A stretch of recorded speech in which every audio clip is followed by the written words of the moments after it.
Let me begin by asking, how many of you guys are familiar with online web chatting? These icons may look very familiar to you. A lot of you may even have some of these apps on your cell phone at this very moment. I'm pretty sure you have all Skyped or FaceTimed somebody at some point in your life, whether it being with a friend or a long-distance family member. And with the internet access being so easily available, more and more people are getting involved in media and the use of web chatting. According to the Internet World Statistics, there are currently over 2 billion people who have internet access worldwide. 8 people start to use the internet every second, and 70% of people use the internet on a day-to-day basis. But who's to blame? I think we can all agree that the internet is a phenomenal innovation that has changed the way we live our life. Its breakthrough in society has made it easier and so much faster to get information. Well, what if I told you that as I've been here speaking, there have been 21 victims of online sexual exploitation?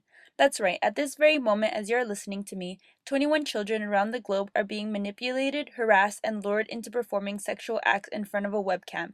This is called webcam child sex tourism, and it's spreading like an epidemic. You see, this organized crime is happening at this very moment in time.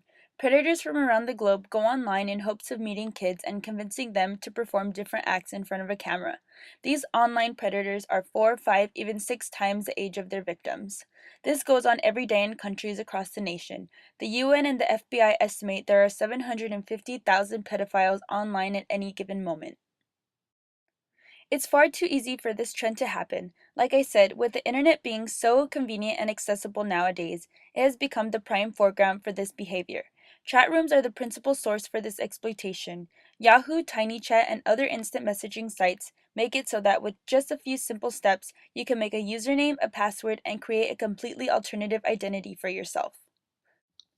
Let's take Edward Allen McElroy here, for example. Here is a 48-year-old man from Silverton, Oregon. He entered an online chat room and began having a relationship with a 13-year-old girl from Vancouver.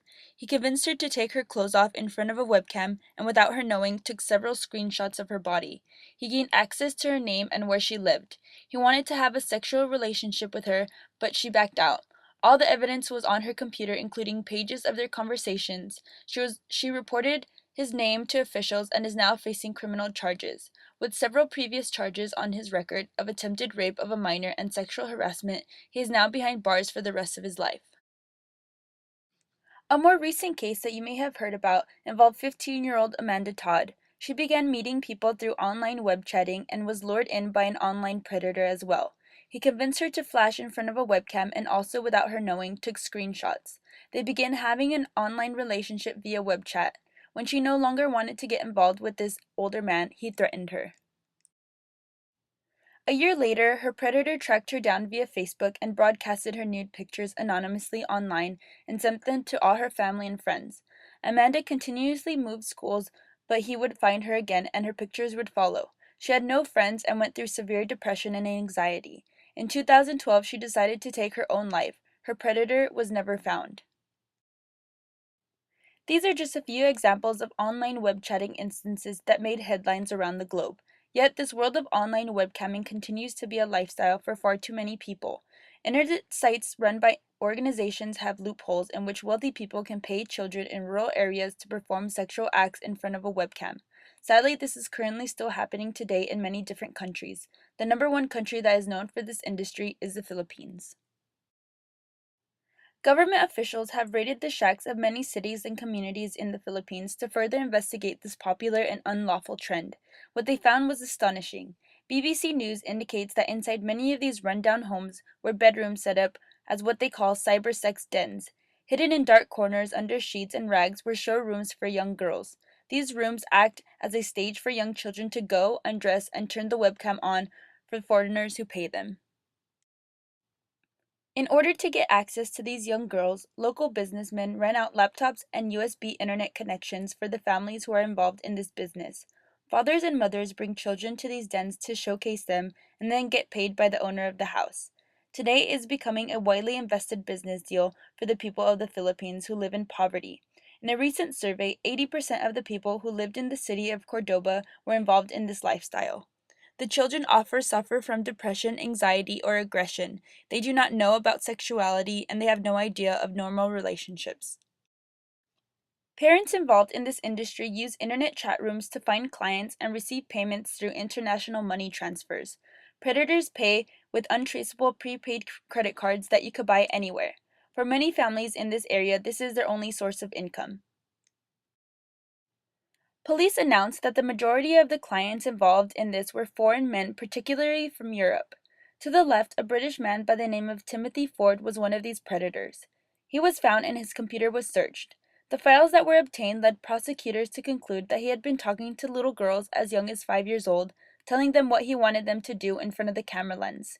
He now faces 8.5 years in prison. Many of these cases still exist today, and this industry continues to be driven by poverty. With a goal of working in law enforcement one day, and with these stories fueling my inspiration, I have come up with an idea that can drastically change society and ultimately end webcam child sex tourism altogether. I want to do something, I want to help these children, and I want to catch the masterminds behind these unlawful crimes, which is why I would like you to meet Sweetie. Sweetie is a 10-year-old girl from the Philippines. With her help, we will be able to catch thousands of sex predators every day who go online and prey on innocent children worldwide.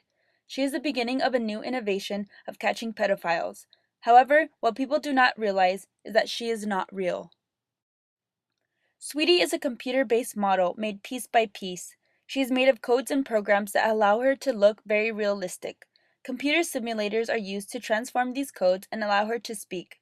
By using real people, we can apply these actions so that Sweetie can imitate them and move and talk like a living, breathing person.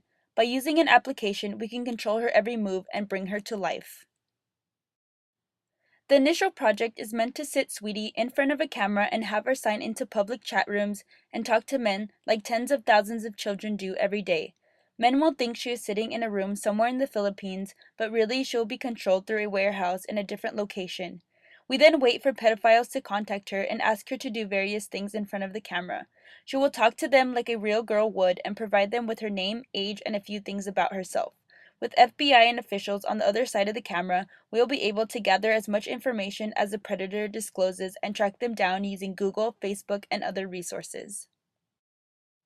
Without hacking their computers, we will be able to gather their names, addresses, phone numbers, pictures, and video footage.